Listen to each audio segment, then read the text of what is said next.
Vi står i Torvegade i Varde, hvor værket Vardes Vand, eller The Mystery of Water, netop er blevet opført.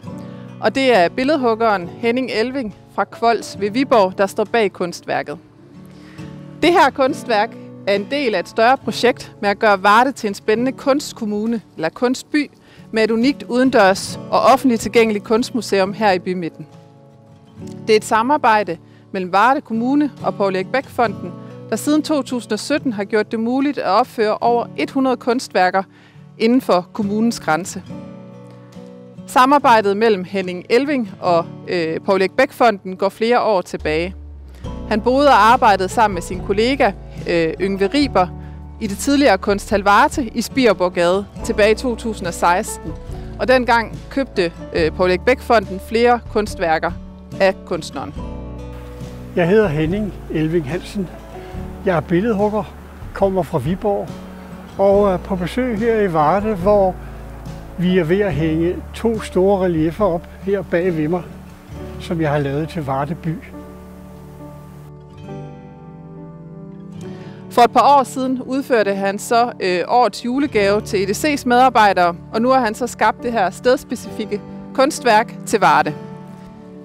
Det er faktisk det andet stedspecifikke værk i Varde Midtby inden for den seneste tid. Det andet er Tarquins Aquatic Birds i Smedegade. Og det interessante ved stedspecifikke værker er, at de forholder sig til det område, hvor de er placeret.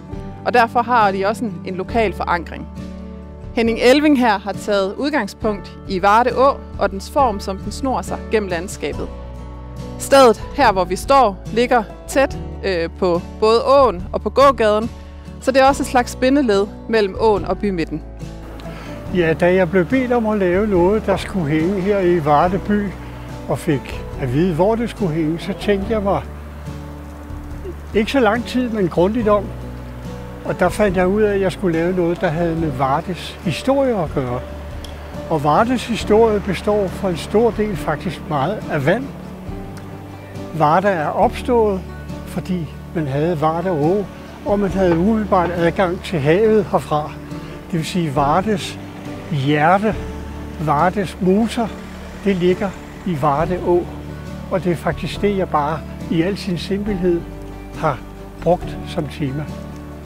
Og derfor hedder kunstværket også Vardes Vand. Placeringen her har længe været med på listen over lokationer i Midtbyen, der kunne egne sig til kunst. Så vi glæder os over, at værket nu er blevet en realitet. Materialet er patinerede bronzeelementer på en baggrund af mørtel, der er påført i flere lag med en guldindfarvet pudz, så den har fået det her lidt blanke udtryk. Den lokale murmester Blok Sigermann og døtre har stået for murarbejdet, og det er skulpturstøberiet i Svendborg, der har udført bronzedelene og som har stået for monteringen heraf.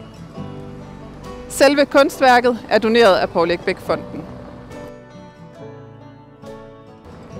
Vi håber, at der vil blive taget rigtig godt imod det nye kunstværk.